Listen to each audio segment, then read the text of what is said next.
आज हम हिंदी की विभाषाएं पढ़ेंगे। ठीक है, विभाषाओं में पहले खड़ी बोली के विषय में जानेंगे। खड़ी बोली ठेठ हिंदी, वर्नाक्यूलर या वर्नाक्यूलर हिंदी, मानक हिंदी, साहित्यिक हिंदी किसको कहा जाता है? कोरविनाम, राहुल सांकृत्यायन जी ने इसका कोरविनाम दिया है खड़ी बोली को। खड़ी बोली को कोरविनाम किसने दिया? राहुल सांकृत्यायन जी ने। खड़ी बोली कर्कश, मतलब खड़ी बोली को कर्कश भाषा, खड़ी बोली किसने कहा है? कामता प्रसाद गुरु ने कहा है। मानक बोली, परिनिष्ठित बोली किसने कहा है? जॉन गिलक्रास्ट ने कहा है। गंवारू भाषा अब्दुल हक ने। ठीक है, टकसाली भाषा इसको किसने कहा है? जॉन गिलक्रास्ट ने कहा है। हिंदुस्तानी सर हिंदी या रेखता मुसलमानों ने कहा है इसको। तूतीय हिंद अमीर खुसरो ने कहा है। खड़ी बोली आकार बहुला बोली है। कैसी? आकार बहुला बोली है। तो ये खड़ी बोली के विषय में है। कामता प्रसाद गुरु ने कहा है आकारांत मतलब आई, आ की मात्रा ये, खड़ी बोली पाई अधिक होने के कारण इसका नाम खड़ी बोली पड़ा है। ठीक है, खड़ी बोली शब्द का सर्वप्रथम प्रयोग लल्लू लाल और सदल मिश्र ने 1808 ईस्वी में किया था। ठीक है, खड़ी बोली शब्द का सबसे पहले प्रयोग किसने किया था? लल्लू लाल और सदल मिश्र ने। इसके क्षेत्र कौन कौन से हैं? कहाँ पर खड़ी बोली बोली जाती है? मेरठ, दिल्ली, सहारनपुर, मुजफ्फरनगर, मुरादाबाद, बिजनौर, रामपुर, नोएडा, गाज़ियाबाद, यहाँ पर ये खड़ी बोली बोली जाती है। खड़ी बोली का प्रयोग किया जाता है।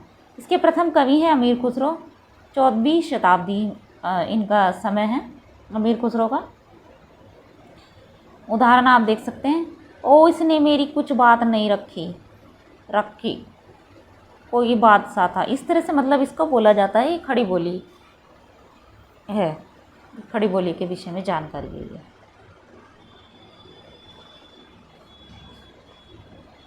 अब आती है ब्रजभाषा। ब्रजभाषा अंतर्वेदी कहा जाता है इसे।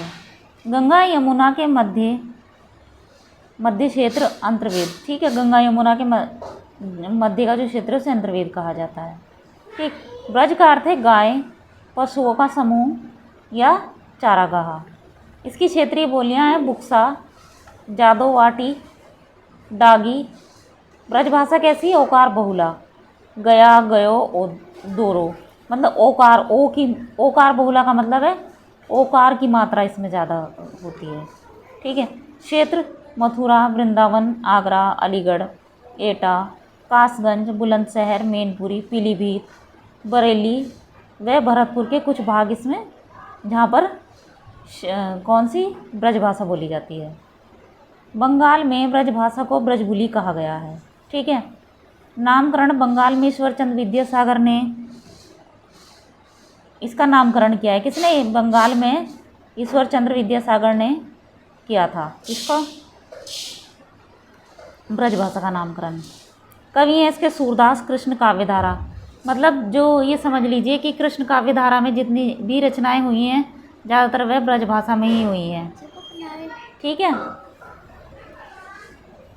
राजस्थान में ब्रजभाषा को पिंगल कहा जाता है। पिंगल का मतलब है जब ब्रजभाषा के साथ राजस्थानी शब्दों का प्रयोग किया जाता है तो पिंगल भाषा बन जाती है। ग्वालियर, चिकनवाड़ी। ग्वालियर में ब्रजभाषा को चिकनवाड़ी कहा जाता है। उदाहरण, एक मथुरा जी के चोबे है जो दिल्ली शहर को कऊ चलई। ये ब्रजभाषा का उदाहरण है। ठीक है,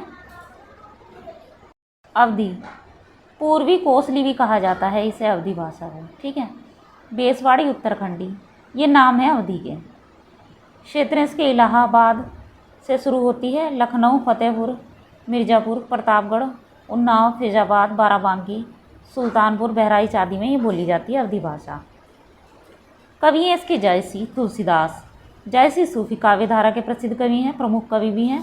तुलसीदास राम काव्य के काव्यधारा के प्रमुख कवि हैं। प्रथम कवि हैं अवधी के मुल्ला दाऊद। ठीक है, और जिनकी रचना है चंदायन। ए औ का उच्चारण ऐ औ, मतलब जैसे अगर ए ये वाली मात्रा वाला है तो ये और ऐ इस तरह से उच्चारण होता है इसका, ओ का औ इस तरह से उच्चारण अगर आपको मिलता है तो समझ जाइए कि यहाँ पर कौन सी भाषा है, अवधी भाषा है।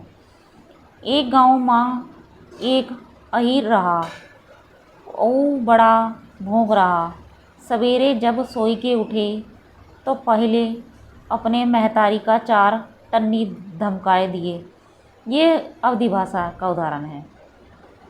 भोजपुरी, भोजपुरी शब्द बिहार का प्राचीन जिला भोजपुर है, ठीक है। प्राचीन लिपि केथी नागरी केथी महाजनी इसकी प्राचीन लिपि है। भारत में 3.5 करोड़ बोलने वालों की संख्या की दृष्टि से हिंदी प्रदेश की बोलियों में सबसे अधिक बोली जाने वाली क्या है, भोजपुरी है। बिहार में सिनेमा जगत में भोजपुरी हिंदी की वह बोली है जिसमें सबसे अधिक फिल्में बनती हैं। भोजपुरी में सबसे अधिक फिल्में बनती हैं। उदाहरण देखिए, काहे 10-10 15 बहिनी आगी आइल गइल, ये भोजपुरी बोली का उदाहरण है। ये हिंदी की हम उपभाषाएं पढ़ रहे हैं। यह नम्रता प्यार की भाषा है। क्षेत्र है इसके अत्यंत मतलब कि बहुत ज़्यादा विस्तृत है। बिहार, उत्तर प्रदेश के बनारस, गाजीपुर, गोरखपुर, देवरिया, आजमगढ़, चंपारण, रांची, बस्ती आदि में भोजपुरी बोली जाती है। साहित्य रचना का अभाव है इसमें भोजपुरी में। लोक साहित्य प्रिय है, मतलब जो लोक में प्रचलित साहित्य है वह प्रिय है, लेकिन साहित्य रचना नहीं है भोजपुरी में। विश्व में मॉरिशस, सूरीनाम, त्रिनाद, गुआना, फिजी, वहाँ पर ये बोली जाती है। भोजपुरी का शेक्सपियर किसे कहा जाता है, भिखारी ठाकुर विदेशिया को कहा जाता है। कवि हैं इसके कबीर, धरणीदास, धर्मदास आदि, ठीक है। भोजपुरी। मैथिली, मगध के ऊपरी भाग की बोली को मैथिली कहा जाता है। संस्कृत के बहुत नज़दीक है, संस्कृत भाषा के, ओरिया और बंगाली से प्रभावित है। उपबोली है इसकी अंगिका। इसे पहले मिथिलाक्षर केथी लिपि में लिखा जाता था। मिथिलाक्षर अर्थात केथी लिपि में लिखा जाता था। इसके स्थान है कहाँ कहाँ पर ये बोली जाती है, दरभंगा, मुजफ्फरपुर, पूर्णिया, मुंगेर, भागलपुर, नेपाल के तराई क्षेत्र में भी बोली जाती है, ठीक है। इसके जो प्रसिद्ध कवि हैं विद्यापति हैं। आधुनिक कवि की बात करें तो हरिमोहन झा, चंदा झा आदि हैं। मैथिली में श के स्थान पर ह जाता है, ठीक है। हो जाता है। जैसे पुष्प का पुहुप इस तरह से परिवर्तित हो जाता है। किसमें, मैथिली में। गद्य पद्य में ललित साहित्य, लोक साहित्य, आधुनिक साहित्य, पत्र पत्रिकाओं का प्रकाशन इसमें है। तो ये हमने आज हिंदी की 5 उपभाषाएं पढ़ी।